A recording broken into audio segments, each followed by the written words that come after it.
Indonesia dikenal dengan keberagaman kuliner yang sangat luar biasa, mulai dari warung kecil di sudut jalan hingga kafe-kafe kecil yang berangkat dari mimpi yang besar. UMKM kuliner selalu punya cerita yang menarik untuk kita ulas. Di setiap piring yang disajikan ada perjuangan, strategi, dan juga harapan untuk bisa diterima di hati konsumen. Bagaimana sebuah bisnis kuliner bisa viral dan juga berkembang, dan juga apa sih strategi yang harus dilakukan untuk pelaku usaha kuliner baru? Semua pertanyaan ini akan kita bahas di Biris episode Jejak Rasa UMKM Indonesia.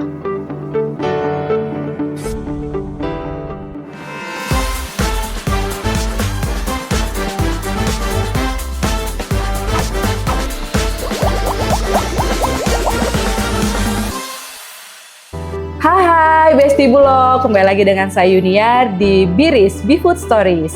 Nah, di episode kali ini kita akan membahas seputar kuliner tentunya, tapi tidak hanya makanan, tapi kita akan melihat bagaimana sih UMKM kuliner ini tumbuh, apa yang membuat mereka dicintai oleh konsumen, dan juga bagaimana sih usaha-usaha UMKM makanan tersebut bisa viral dan juga bertahan. Nah, hari ini kita sudah kehadiran narasumber spesial, yaitu seorang reviewer kuliner UMKM yang akan banyak membahas tentang bagaimana usaha kecil itu bisa sukses dan juga mencuri hati banyak orang. Dan inilah narasumber kita hari ini, Mas Rahadian Afif. Halo. Nah, Mas ini enaknya saya panggil siapa nih, Mas? Afif aja. Mas Afif ya. Mas Afif sekarang lagi sibuk apa nih? Oke, aku sekarang lagi sibuk, lagi suka-sukanya ngulik konten. Jadi bikin konten, kesehariannya memang bikin konten tentang makanan, tapi selain bikin konten aku juga kerja kantoran. Oh gitu Mas, bisa ternyata ya? Bisa-bisain sih sebenarnya. Mas Afif boleh dong cerita ini mulainya review makanan itu berawal dari gimana Mas? Dari tahun berapa gitu ya? Oke. Awalnya sih iseng ya, tapi beneran kayak mungkin kelihatan klise gitu kan. Cuman memang beneran awalnya tuh iseng banget. 2022. Oh 2022, berarti 3 tahun iya, ya? Sekitar 3 tahunan lah. Jadi setelah pandemi itu, pada akhirnya pandemi kan TikTok tuh lagi naik banget kan. Iya betul. Kayak semua orang bikin konten gitu. Iya, ada yang fashion, ada yang makanan gitu kan. Terus saya kayak scroll, kayak pengen deh bikin konten gitu. Nah berarti Mas ini memang awalnya tuh suka makan Mas, makanya memulai review makanan. Iya, kalau ditanya suka makan sih suka banget. Suka banget. Nah terus Mas ini kalau misalnya milih tempat makan tuh ya, misalnya oh aku hari weekend mau ke sini, itu biasa dari mana? Lihat dari yang viral dulu atau dari mana? Nah ini kalau viral tuh kan pasti orang-orang udah berkontenin ya? Iya benar. Nah kebetulan aku sebenarnya orangnya FOMO. Jadi ketika aku lihat di TikTok atau Instagram ada yang viral, aku tuh pengen datengin. Cuman istri aku bukan orang yang FOMO. Oh. Jadi ketika aku ngajakin dia, ngantri. Dia malas. Jadi aduh, nggak pernah tuh di kontenku tuh tempat-tempat yang udah viral tuh aku jarang banget. Jadi tetap nyarinya tuh dari TikTok, cuman yang masih YTTA gitu loh. Oh iya. Jadi kayak yang kontennya nggak terlalu FYP. Tapi misalnya aku juga punya referensi lain dekat rumah misalnya di Jakarta Barat, kan aku tinggal di Jakarta Barat. Nah itu mungkin ada tempat makan yang kurang diekspos tapi ternyata enak menurutku. Nah itu aku juga bisa datangin. Jadi dari mana aja sih, dari mulut ke mulut. Dari teman kan juga bisa. Pada akhirnya teman-teman tuh pada ngasih referensi gitu ya. Ini ada makanan enak gitu. Di mana? Di sini. Nah itu baru aku bisa ketik. Aku tuh lebih tertarik mengangkat UMKM yang memang yang kayak misalnya tempatnya masuk-masuk gang. Terus nggak banyak orang tahu gitu sih sebenarnya. Nah tadi kan Mas cerita banyak banget kan udah nyicipin kuliner tadi.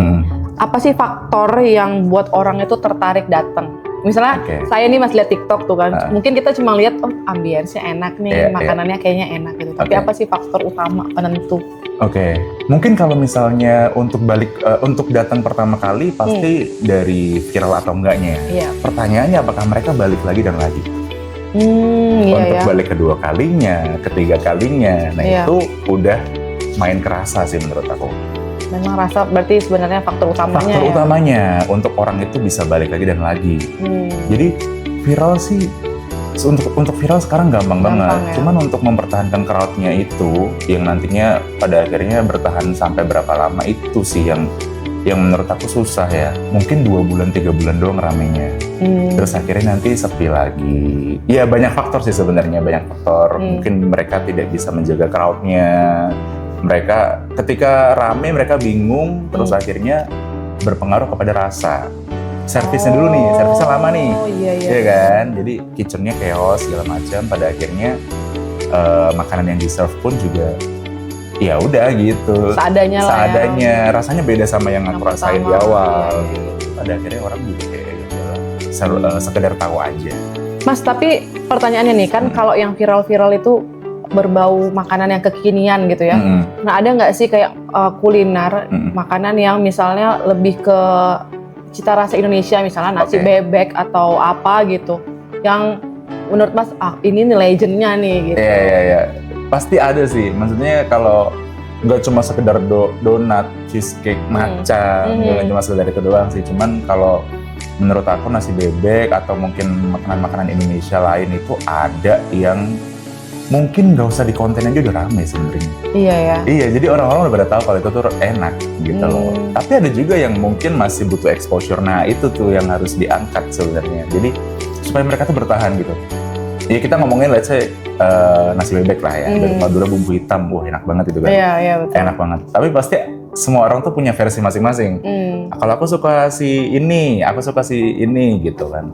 Nah aku juga punya jagoan gitu. Cuman memang belum diangkat sama orang. Nah, itu juga sebenarnya masuk list sih. Cuman karena aku masih ngantor juga, jadi untuk bagi waktunya itu kadang-kadang kan kalau ada kerjasama ya udah kita pilih kerjasamanya dulu kan. Oh iya benar. Iya kan tetap harus. Iya. Mereka biasanya punya periode campaign yang tidak bisa di kayak boleh nggak aku misalnya bulan depan gitu, nggak bisa. Karena kita pilih promonya tuh khusus bulan ini misalnya. Ya udah, pada akhirnya aku ngutamain yang itu dulu. Kegeser sih. Ya butuh waktu aja sih mereka untuk diangkat, pada akhirnya bisa viral juga kok. Nah kalau kesalahan umum yang sering terjadi nih di bisnis UMKM itu apa tuh Pak? Yang tadi kakak bilang mungkin kitchennya nggak siap. Iya. Itu salah satunya sih yang aku temuin sampai sekarang. Terus juga mungkin ekspektasi kali ya. Jadi gini, menurut aku awalnya tuh harus rasa dulu. Rasa dimatangin dulu nih. Rasa dimatangin dulu. Ketika sudah oke, baru mungkin undang influencer segala macam. Karena kan influencer itu tugasnya adalah untuk menyebarkan awareness kan, bahwa tempat ini atau di Jakarta mana itu ada loh tempat ini gitu. Mereka jualan ini gitu kan. Nah, menurut aku ini POV aku sebagai kreator ya. Mereka mungkin business owner ini ya udah yang penting buka dulu aja, terus juga rasanya udah dimatengin gitu. Pada akhirnya nanti ketika viral ya tadi berimbas kepada orang tuh akan sekali doang ke sana. Oh ternyata mungkin biasa aja gitu ya. Nah itu harus dimatengin dulu. Nah jadi ekspektasi orang ketika memang mengundang influencer itu harus sesuai dengan kesiapan mereka juga. Gitu. Terus juga influencer ini kan cuma bisa membuat konten yang bagus aja. Jadi musuh kita sebenarnya algoritma. Di TikTok, di Instagram itu kan ada algoritma dan sekarang lagi berubah-ubah banget. Kita nggak bisa, dan kita nggak tahu, nggak ada orang yang ngasih tahu kita, lu harus bikin konten seperti ini supaya naik. Iya kan? Jadi influencer tuh cuma bisa menebak-nebak. Oke, trial konten seperti ini works atau enggak? Ternyata enggak. Oh berarti aku coba plan B seperti ini. Jadi kita nggak bisa ada pakemnya gitu loh. Nah ekspektasinya biasanya tuh kayak ya udah gue harus pengen ngundang si A harus rame. Kan belum tentu rame. Iya. Jadi turunin ekspektasi dulu nih. Turunin ekspektasi. Ketika works ya berarti emang itu rezeki kamu. Jadi ekspektasinya biasanya tuh business owner tuh ketinggian. Gitu. Terhadap jadi influencer ini. Iya terhadap influencer ini. Jadi agak ini ya. Nanti ketika nggak works, takutnya pandangannya kepada influencer tersebut negatif nih. Pakai dia nggak ini gitu.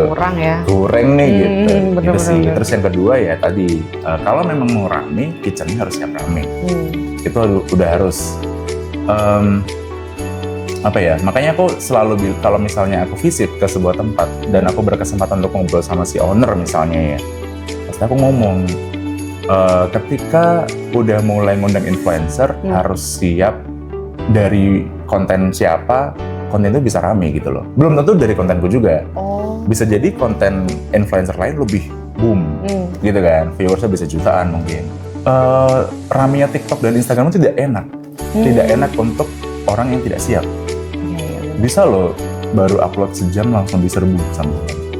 Iya ya. Bisa banget. Jadi FOMO banget orang Jakarta tuh FOMO. Iya benar-benar. Jadi harus siap sih menurut aku, karena kasihan brandnya sih kalau emang nggak siap pada akhirnya. Orang akan kayak nggak balik lagi nggak ya. balik lagi ya. Cuman viral doang ya. Viral doang. Gitu.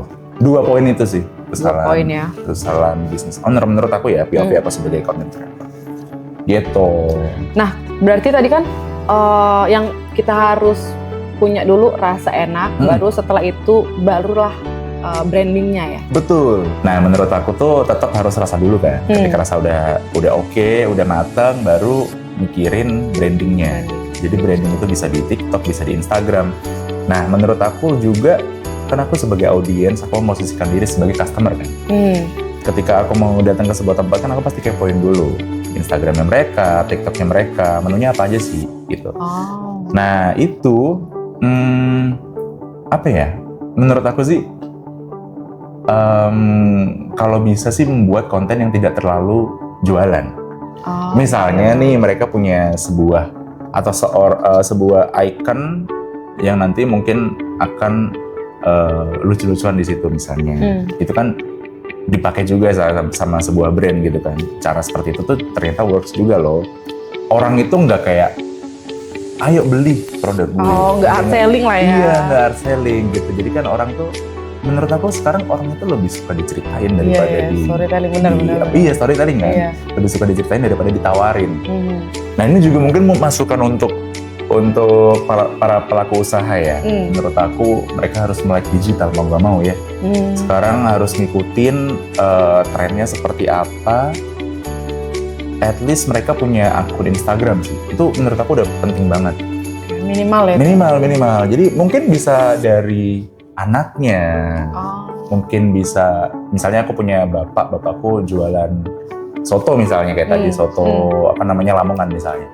Ya udah, aku pasti dari anaknya juga harus punya kemauan untuk membantu supaya si jualan bapaknya ini lebih naik lagi gitu kan.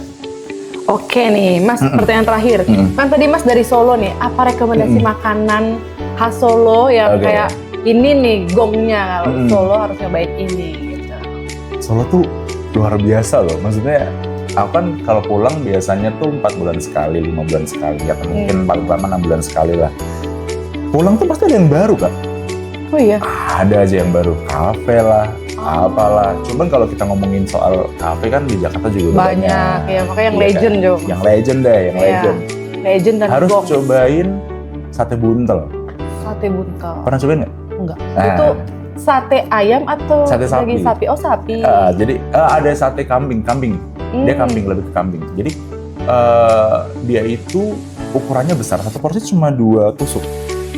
Hah? 2 tusuk? Iya, biasanya kan orang kalau pesen sate kambing 10 tusuk kan. Iya. Nah, ini cuma 2, cuman gede banget.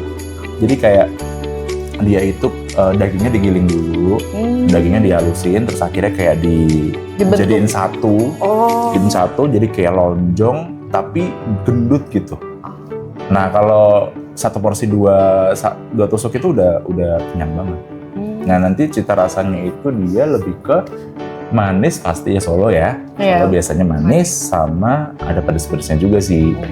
Itu enak banget. Cobain kalau lagi ke Solo sate buntel. Banyak kok, banyak. Sate buntel ya. Itu makannya pakai nasi atau lontong tuh Mas biasanya? Pakai nasi. Pakai nasi. Nah, kita juga di Bulog ada juga tuh Mas beras Beefood. Apa tuh? Beras Beefood itu beras yang berkualitas, tentunya dari panen dari petani ya, petani lokal dalam negeri, diolah dengan teknologi yang modern dan juga pastinya kualitasnya bagus, terus bersih juga dan rasanya enak. Jadi bisa dipakai untuk bahan baku mungkin nasi, lontong gitu ya Mas. Itu enak banget sih. Oke, itu beras Beefood namanya ya? Beras Beefood. Nah Kak, Beefood Setra Ramos ini bisa dibeli di mana? Nah, ini banyak banget tersedia, ada di retailnya punya Bulog yaitu RPK dan juga Boss Food. Dan juga ada di retail modern sekitar rumah Mas, mungkin ada, nanti boleh dicek aja. Beefood Setra Ramos gitu. Beli guys. Enak tuh, kualitasnya bagus. Betul. Nah, seru banget ya perbincangan di episode kali ini. Semoga dapat memberikan inspirasi dan juga semangat baru bagi Besti Bulog di luar sana yang mungkin mau merintis usaha kuliner Betul. atau misalnya mau jadi influencer kuliner bisa juga. Boleh ya tuh. Kan? Cuan kok, cuan. Cuan ya Mas. Maksudnya seneng aja, seneng kita Iya seneng benar. menjalaninya. Nyicip itu ya, bisa Iya. nyicip tapi bisa cuan. Betul. Terima kasih Besti Bulog sudah menonton Biris episode kali ini bersama saya Yuniar dan juga Mas Afif. Afif. Dan juga sampai ketemu di episode selanjutnya. See you.